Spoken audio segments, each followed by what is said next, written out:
आज के मनन में हम पुनः प्रकाशित वाक्य 12 की 6 पर चर्चा करते हैं। और वह स्त्री उस जंगल को भाग गई जहां परमेश्वर की ओर से उसके लिए एक जगह तैयार की गई थी कि वहां वह 1260 दिन तक पाली जाए। हमारे कल के मनन में हम वो जगह के बारे में देखे थे जहां महाक्लेश काल में इस्राएल की रक्षा के लिए संभवतः परमेश्वर ने पनाहगढ़ को तैयार किया है। अब आज के मनन में हम ये देखने जा रहे हैं कि निम्न पनाहगढ़ में परमेश्वर इस्राएल को कैसे पालेंगे। बाइबल के अलग अलग भागों में इन विषयों की सूचनाएं जो दी गई हैं जानना बहुत ही रोचक बात होगी। विभिन्न विषयों की सूचनाएं बाइबल के अलग अलग भाग से जुटाना इस सच्चाई का भी प्रमाण है कि यद्यपि बाइबल 66 पुस्तकों का एक संग्रह क्यों न हो, सभी पुस्तक एक दूसरे से संबंध रखती है क्योंकि सभी पुस्तक का लेखक पवित्र आत्मा है। मत्ती रचित सुसमाचार प्रभु यीशु मसीह को यहूदियों के लिए न्याय व्यवस्था में वादा किया गया मसीह अथवा राजा के रूप में प्रस्तुत करने वाली एक पुस्तक है। इसलिए ही इस पुस्तक के ज्यादातर भागों में एस्केटोलॉजिकल अथवा बाइबल के भविष्यकालीन शास्त्र से जुटी बातों की चर्चा ज्यादा की गई है।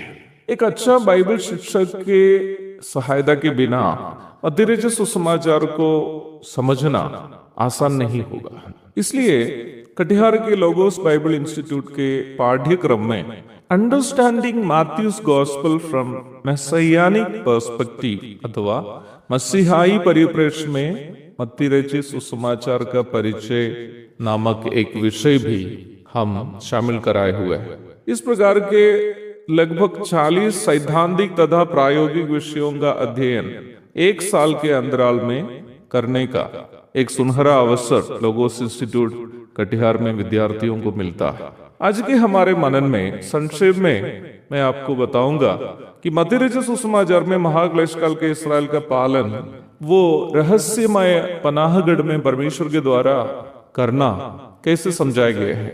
मत्ती रचित सुसमाचार के 24वां अध्याय खास करके महाक्लेश काल तथा महाक्लेश काल के अंत में प्रभु यीशु मसीह के महिमामय आगमन के संकेतों को समझाने वाला एक अध्याय है। आगे 25वां अध्याय में निम्न विषय को ही जारी किया गया है। अध्याय 25 के 12 तक के पदों में बताया गया 10 कुंवारियों का दृष्टांत महाक्लेश काल के इस्राएल को सूचित करता है। कुंवारियों को लेने के लिए दुल्हा आने की बात देखकर कई लोग दुल्हा को यीशु मसीह से और कुंवारियों को कलीसिया से तुलना करके यहाँ तक कलीसियाओं में भी सिखाते हैं, जबकि ये पूर्णतया गलत है। दुल्हा यीशु मसीह है, वो बात सही है, परंतु वहां सूचित किया गया 10 कुंवारियां कलीसिया का प्रतीक नहीं है बल्कि इस्राएल को सूचित करता है, जिसे बाइबल में दुल्हन के सहेलियां कहे गए हैं। महाक्लेश काल के पूर्व अपना मध्याकाशीय आगमन के दरमियान मसीह अपनी दुल्हा कलीसिया को स्वर्ग की ओर उठा ले जाएंगे। स्वर्ग में विवाह होने के पश्चात विवाह भोज के लिए मसीह का आगमन को 10 कुंवारियों के दृष्टांत में प्रतीकात्मक तरीके से समझाए गए हैं। प्रकाशित वाक्य 19 की 9 भी पढ़िएगा। 10 कुंवारियां दुल्हन नहीं बल्कि दुल्हन के सहेलियां। 5 कुंवारियां उन यहूदियों को सूचित करते हैं जो मसीह अथवा राजा के विवाह भोज के लिए अपने आप को तैयार रखे, और अन्य 5 उन यहूदियों को जो सांसारिकता में डूबे रहे, जिन्हें विवाह भोज में प्रवेश करने की अनुमति नहीं मिली, सूचित करते हैं। जब हम मत्ती 25वां अध्याय के 31 से 46 तक के भाग की ओर आते हैं, मसीह अथवा राजा के 1000 वर्षीय शासन में उनके धर्म राष्ट्र में प्रवेश करने की सौभाग्यता मिलने वाले अन्य जातियों के बारे में, और उसके बाद उन अन्य जातियों के बारे में देखते हैं जिन्हें मसीह के 1000 वर्षीय शासन में जो वर्तमान संसार में होगा प्रवेश करने की सौभाग्यता नहीं मिलती है। इस भाग का सीधा संबंध प्रकाशित वाक्य 12 की 6 से है। यहाँ मसीह अथवा राजा कुछ लोगों से जिन्हें भेड़ों से तुलना किया है कहता है कि है मेरे पिता के धन्य लोगों, आओ उस राज्य के अधिकारी हो जाओ जो जगत के आदि से तुम्हारे लिए तैयार किया गया है। क्योंकि मैं भूखा था और तुमने मुझे खाना दिया, मैं प्यासा था और तुमने मुझे पानी पिलाया, मैं परदेसी था और तुमने मुझे अपने घर में ठहराया। मैं नंगा था और तुमने मुझे कपड़े पहनाए, मैं बीमार था और तुमने मेरी सुधि ली, मैं बंदी गृह में था और तुम मुझसे मिलने आए। तब ये सुनने वाले उन अन्यजातीय लोग जो यहूदियों को महाक्लेश काल में मदद पहुंचाई, प्रभु से पूछते हैं, हे प्रभु, हमने कब तुझे देखा और खिलाया पिलाया, घर में ठहराया, पहनाए, सुधि लिए, बंदी गृह में मिलने आए? तब प्रभु ने उत्तर देता है, तुमने जो मेरे इन छोटे से छोटे भाइयों में से किसी एक के साथ किया, वो मेरे ही साथ किया है। अध्याय 25 की 34 से 40 तक पढ़िएगा। ये भाग महाक्लेश काल में मसीह विरोधी के सताव से बचने के लिए जॉर्डन के पेट्रा की ओर हो या कोई अन्य परमेश्वर के द्वारा निर्धारित जगह की ओर हो, भागने वाले यहूदियों को भोजन, पानी, वस्त्र या रहने का स्थान या दवाई आदि देकर उनकी मदद करने वालों को सूचित करते हैं, और वही वर्तमान संसार में मसीह के 1000 वर्षीय शासन में उनके सहभागी होंगे। इसका मतलब महाक्लेश काल में मसीह के कारण मसीह विरोधी का विरोध करके भागने वाले धार्मिक यहूदियों को रहने के लिए केवल पनाहगाह ही नहीं, बल्कि उनके लिए भोजन, पानी, दवाई, वस्त्र, घर आदि की भी व्यवस्था प्रभु पहले से तैयार करके रखा है। अध्ययन जारी रहेगा, पढ़ते हैं प्रकाशित वाक्य 12 पद 7 और 8। फिर स्वर्ग में लड़ाई हुई, मिकाईल और उसके स्वर्गदूत अजगर से लड़ने को निकले, और अजगर और उसके दूत उससे लड़े, परंतु प्रबल ना हुए, और स्वर्ग में उनके लिए फिर जगह ना रही। जब हम 7वीं पद की ओर आते हैं, हम यहाँ स्वर्ग में होने वाली एक लड़ाई के बारे में देखते हैं। यह लड़ाई परमेश्वर की सेना का अध्यक्ष प्रधान दूत मिकाईल नेतृत्व करने वाली स्वर्गीय सेना और अजगर अथवा शैतान नेतृत्व करने वाले दुष्टात्माओं की सेना के बीच में हो रही है। शैतान के बारे में हम पूर्व में कई बार चर्चा की हुई है। शैतान परमेश्वर के विरोध में बलवा करने के पूर्व एक छा जाने वाला करूब तथा परमेश्वर के स्वर्गीय सेना का अध्यक्ष था। He was an archangel। लतीन बाइबल में उसका पूर्व के नाम लूसीफर करके सूचित किया गया है। निम्न नाम को बाइबल के हिंदी अनुवाद में भोर को चमकने वाला तारा करके एशिया 14 की 12 में आप देख सकते हैं। परमेश्वर की सारी सृष्टियों में लूसीफर एक अतुल्य सृष्टि थी, परंतु सृष्टि होकर वह सृष्टिकर्ता से अधिक महान बनने की कोशिश करके अपना घमंड का परिणाम स्वरूप वह एक श्रापित व्यक्ति बन गया। जब वो परमेश्वर के विरोध बलवा कर रहा था, वो अकेला ही नहीं कर रहा था, बल्कि अनेक अन्य स्वर्गदूतों को भी अपने पक्ष में करने में वह सफल हो गया था। परमेश्वर ने इसलिए शैतान और उसके संग मिले हुए सभी स्वर्गदूतों को स्वर्ग में उसकी पदवी से निष्कासित कर दिया। यशायाह 14 की 12 से 15, यहेजकेल 28 की 13 से 19 तक। अनुशासन की अनिवार्यता को भी यह सूचित करता है। कलीसियाओं में वचन के विरोध में जीवन बिताने वाले लोगों पर अनुशासन का कदम यदि नहीं उठाएंगे तो वे लोग कई अन्य लोगों को भी भड़काने में सफल हो जाएगा। जब से शैतान और उसके साथी स्वर्गदूतगण जो दुष्टात्माएं बने स्वर्ग से निष्कासित कर दिए गए, वे पृथ्वी के चारों तरफ जो अंतरिक्ष है उसे अपना वासस्थान बनाए और उद्धार नहीं पाए हुए लोगों के द्वारा संसार में कार्य करने लगे। इफिसियों 2 की 2, 6 की 12, मरकुस अध्याय 5 की 1 से 5 तक। अर्थात उद्धार नहीं पाए हुए लोगों का उपयोग करते हुए परमेश्वर की योजनाओं में बाधा डालने का कार्य वो करते रहता है। यूहन्ना 13 की 27 से 30, प्रेरितों के काम अध्याय 16 की 16 से 24 तक। आग की झील अथवा नरक परमेश्वर के द्वारा शैतान और दुष्टात्माओं के लिए तैयार किया गया जगह है। मत्ती 25 की 41, प्रकाशित वाक्य 20 की 10। यद्यपि परमेश्वर शैतान और उसके सभी दुष्टात्माओं के लिए अनंतकालीन आग की झील को तैयार करके क्यों न रखा, वर्तमान में उसको उसके पुराना घर स्वर्ग में आना जाना करने की आजादी परमेश्वर से प्राप्त है। अय्यूब अध्याय 1 पद 6 और 7 और अध्याय 2 की 1। परमेश्वर की बड़ी दया को यह सूचित करता है जो हमारी समझ से परे है। यहूदा 3.5 साल के लगभग यीशु मसीह के साथ था और उन 3.5 साल वह यीशु मसीह और प्रेरितों की आवश्यकताओं के लिए जमा किए जाने वाले धन से चोरी करता था। यूहन्ना 12:6। परंतु उन 3.5 साल में प्रभु एक बार भी उसको ठोका नहीं, ना ही डांटा। क्यों? क्या प्रभु को उसकी चोरी की जानकारी नहीं थी? बिल्कुल जानकारी थी। फिर उसको प्रभु एक बार भी क्यों नहीं ठोका? क्योंकि प्रभु ये जानता था कि वह आखिर हमेशा के लिए नाश होने जा रहा है। उसका नाश पहले से निर्धारित था। मत्ती 26:24। कई बार हम विश्वासी ये सोचकर असमंजस में पड़ जाते हैं कि हम जब गलतियां करते हैं हमें प्रभु से तुरंत ताड़ना मिलती है, वही संसार में बहुत ही घिनौने काम करने वाले लोग हमारे नजरों में खुशी से जी रहे हैं। ऐसे क्यों?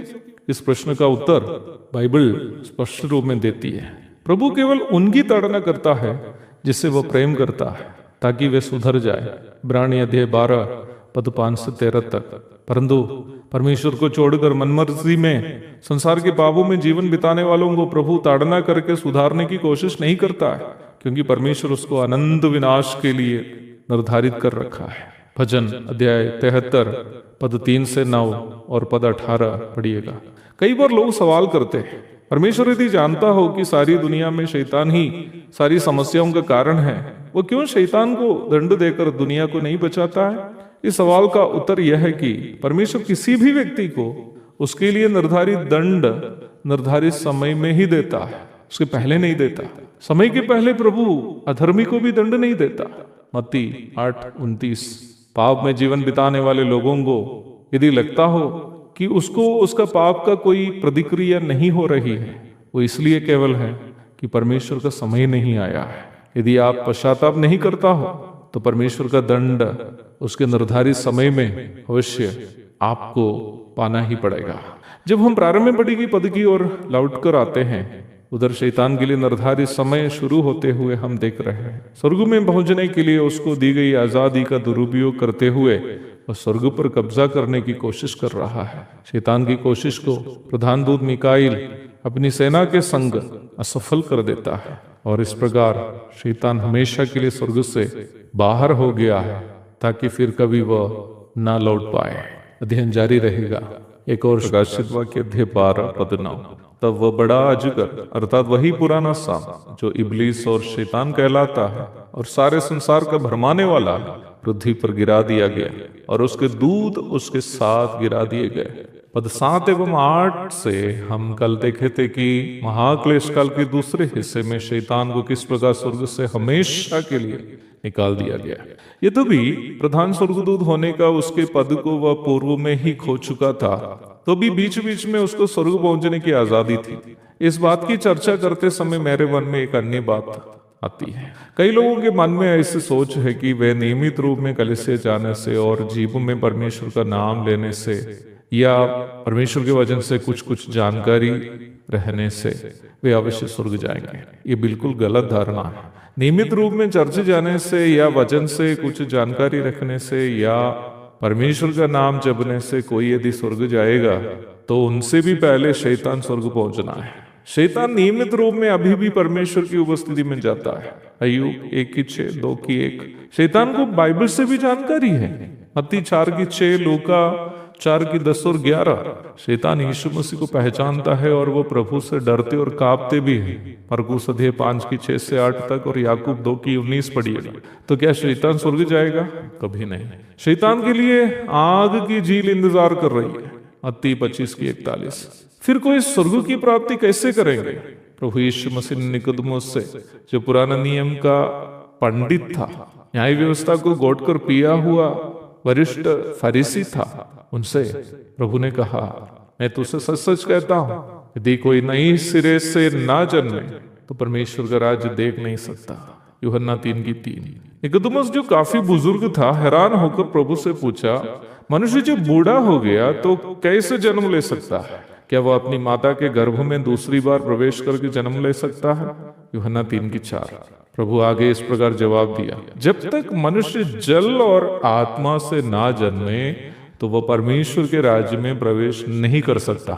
यूहन्ना 3:5। यह जल परमेश्वर के वचन को सूचित करता है। यूहन्ना 4:14, एफएससी 5:26। आत्मा पवित्र आत्मा को भी। जब तक परमेश्वर के वचन से उद्धार का सुसमाचार सुनकर एक व्यक्ति अपने पापों पर पश्चाताप करते हुए सुसमाचार पर विश्वास नहीं करता है, वो कभी भी ना उद्धार पाता है, ना ही स्वर्ग के लायक हो जाता है। जिस प्रकार एक महिला के भीतर बीज प्रवेश करके उसके बच्चेदानी में एक नया बच्चा उत्पन्न होता, वैसे ही जब तक परमेश्वर का वचन रूपी बीज एक व्यक्ति के हृदय में प्रवेश करके यीशु मसीह का रूप उस व्यक्ति के भीतर उत्पन्न नहीं होता है, तब तक वो व्यक्ति कभी भी उद्धार पाया हुआ एक व्यक्ति नहीं बनता है। मुझे मालूम है कि मैं ये बात कहते समय आप में से कई लोग मुझसे नाराज हो जाएंगे, तो भी मैं कहना चाहता हूं कि वर्तमान मसीहत में ज्यादातर मसीही भी ऐसे मसीही है जिनके हृदय में यीशु मसीह कभी नहीं जन्मा है।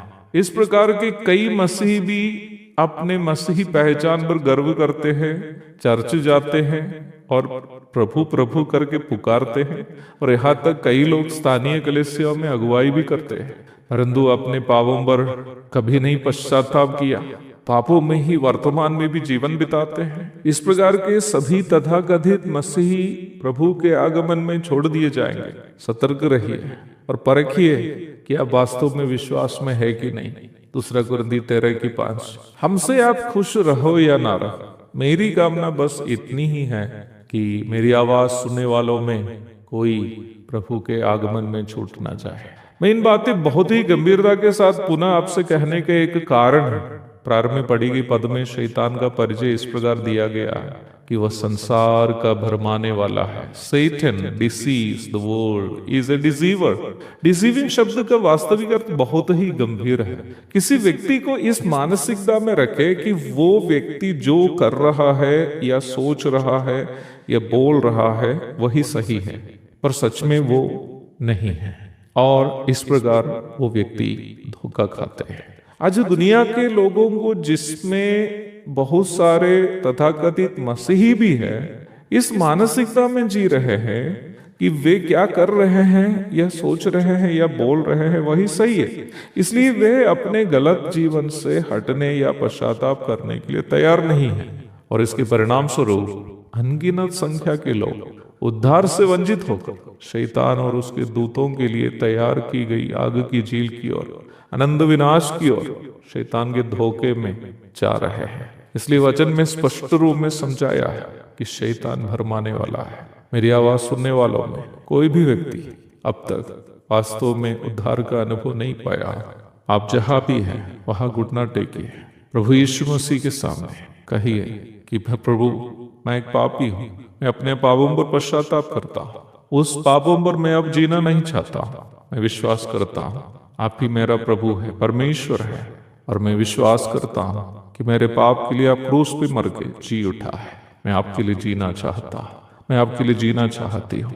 अगर वास्तव में आप इस प्रकार प्रार्थना की है, रोमी 10:9 कहती है, निश्चय आपने उद्धार पाया है। एक हम पढ़ते हैं प्रकाशित वाक्य 12:9। तब वो बड़ा अजगर अर्थात वही पुराना सांप जो इबलीस और शैतान कहलाता है और सारे संसार का भरमाने वाला है, पृथ्वी पर गिरा दिया गया और उसके दूत उसके साथ गिरा दिए गए।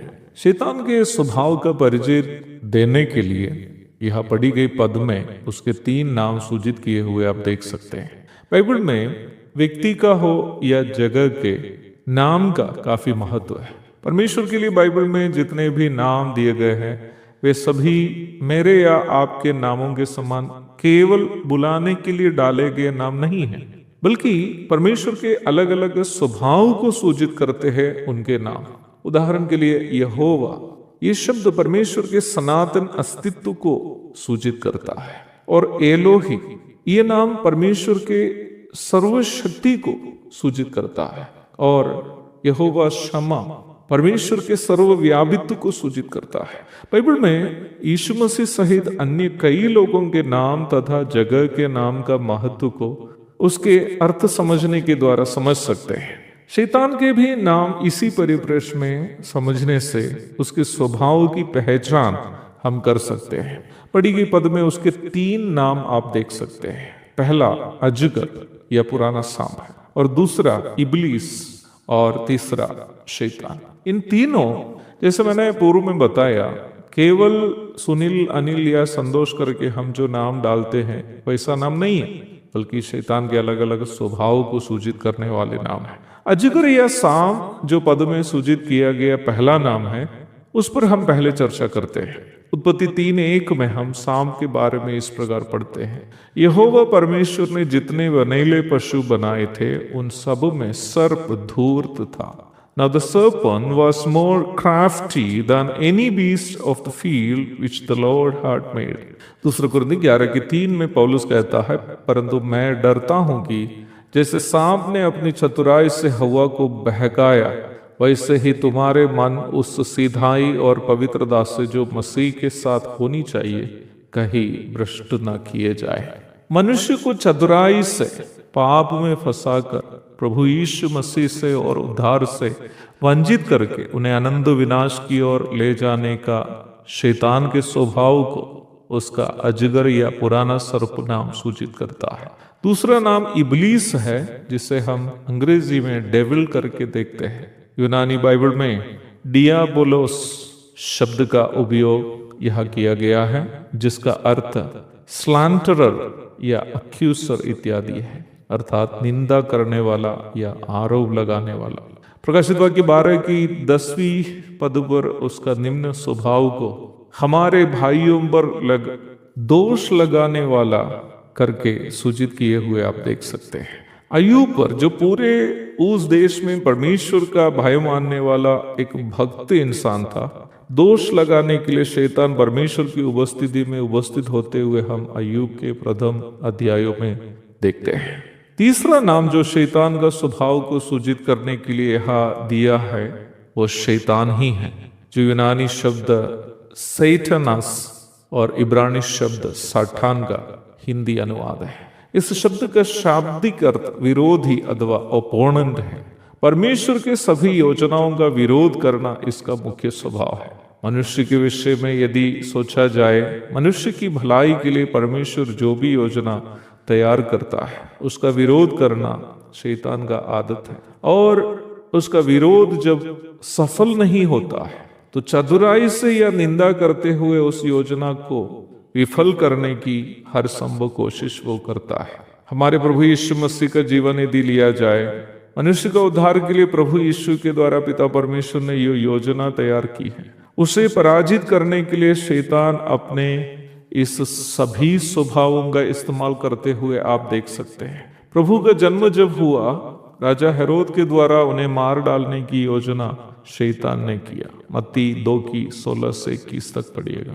पर उसकी निम्न योजना विफल होने के कारण प्रभु को बाद में भी कई अन्य माध्यमों से मार डालने की वो कोशिश की, ताकि क्रूस पर प्रभु की प्रायश्चित मृत्यु ना हो। लूका 4:29, यूहन्ना 5:18, 10:39 आदि पढ़िएगा। 40 दिन के उपवास के पश्चात चतुराई से प्रभु को पाप में फंसाकर मानव जाति का उद्धार की योजना को विफल करने की कोशिश शैतान ने किया। मत्ती 4:1 से 10, लूका 4:1 से 12। प्रभु की सेवा में बाधा उत्पन्न करने के लिए यीशु मसीह को सामरी, दुष्टात्मा से ग्रसित, व्यभिचार की संतान, चुंगी लेने वाले एवं पापियों का मित्र आदि कई नाम पुकार कर उनके विश्वसनीयता को अथवा क्रेडिबिलिटी को खत्म करने की शैतान ने कोशिश की। देखा जाए आज भी यहाँ तक मसीहत के अंदर रहते हुए शैतान ये सभी काम अपने लोगों के माध्यम से करते हुए आप देख सकते हैं। प्रकाशित वाक्य अध्याय 12 पद 9। तो वह बड़ा अजगर अर्थात वही पुराना सांप जो इब्लीस और शैतान कहलाता है और सारे संसार का भरमाने वाला है, पृथ्वी पर गिरा दिया गया और उसके दूत उसके साथ गिरा दिए गए। शैतान के 3 अलग अलग स्वभाव को उसके 3 नामों के द्वारा प्रस्तुत किए हुए हम पद में देखते हैं, जिस पर हम कल मनन किए थे। वह हत्या करता है, चतुराई का प्रयोग करता है और निंदा करता है या बदनाम करता है।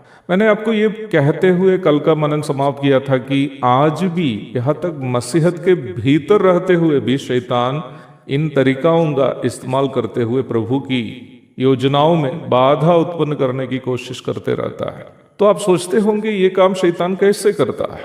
मनुष्य के संबंध में शैतान का मॉडस ऑपरेंडी अथवा कार्य करने का के को यदि देखा जाए, वो कभी भी स्वयं प्रकट होकर कोई भी षड्यंत्र का लागूकरण नहीं करता है। अपने षड्यंत्रों का लागूकरण के लिए वह अक्सर कोई माध्यम अथवा मीडियम का उपयोग करता है, ताकि जिसको अपने फंदे में फंसाना हो वह कभी भी ये नहीं समझ पाए कि जो उसके साथ हो रहा है वो शैतान की ओर से है। जब वो हवा को फंसाने आया तो हवा रोजाना मिलने जुलने वाले पशुओं में से एक सांप के माध्यम से वो आया। वो वहां अदन की वाटिका में शैतान सांप का शरीर को एक माध्यम के रूप में उपयोग किया। अदन की वाटिका में जानवर की भाषा मनुष्य भी और मनुष्य की भाषा जानवर भी समझते थे, इसलिए दोनों के बीच बातचीत होती थी। इसलिए ही हवा कभी भी ये समझकर बात नहीं कर रही थी कि वह शैतान से बात कर रही है।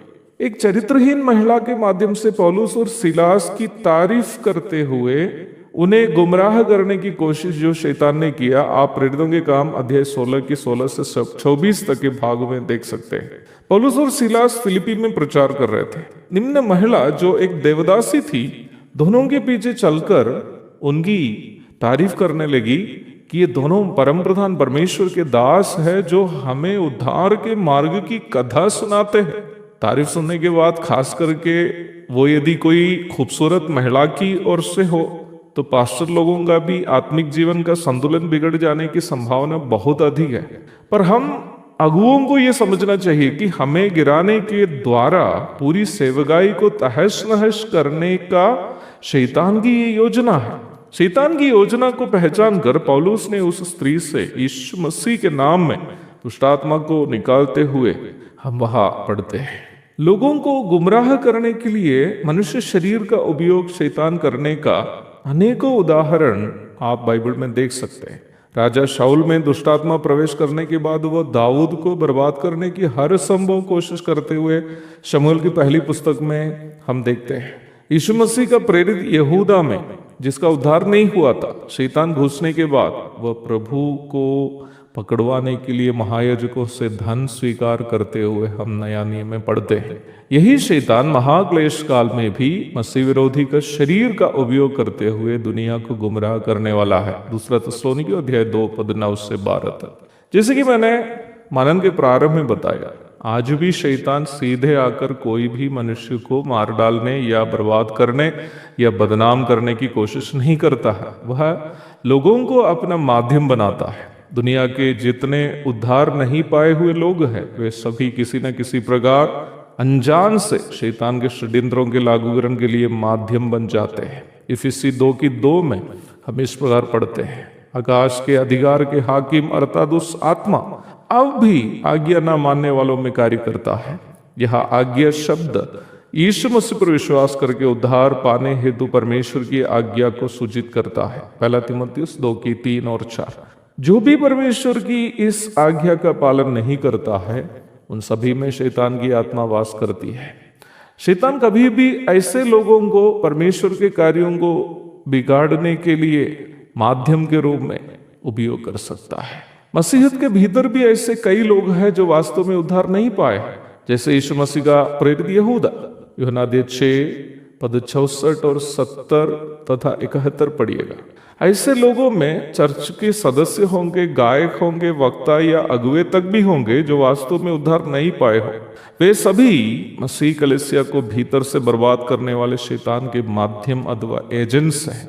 कई ऐसे लोग भी हैं जो संभवतः उद्धार पाए हुए होंगे परंतु उद्धार के अनुभव में जीवन बिताने वाले नहीं हैं।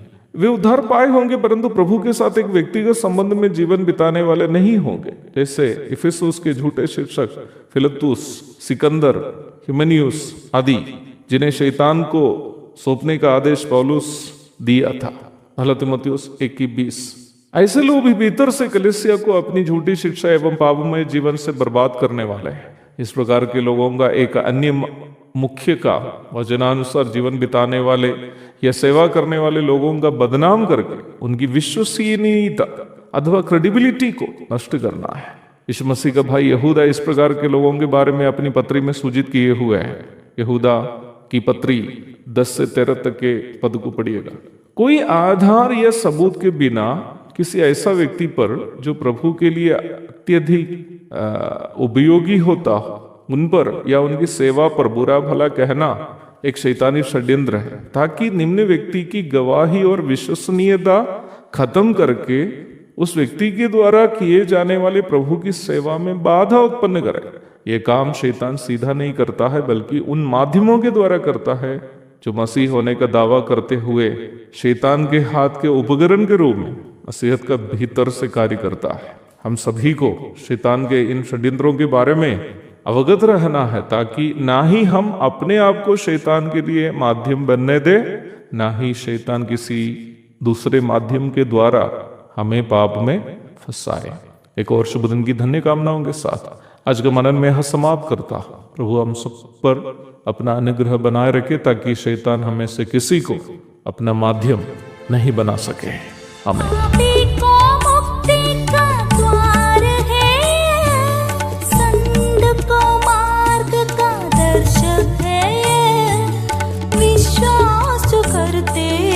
उसके लिए अनंत जीवन का साधन है।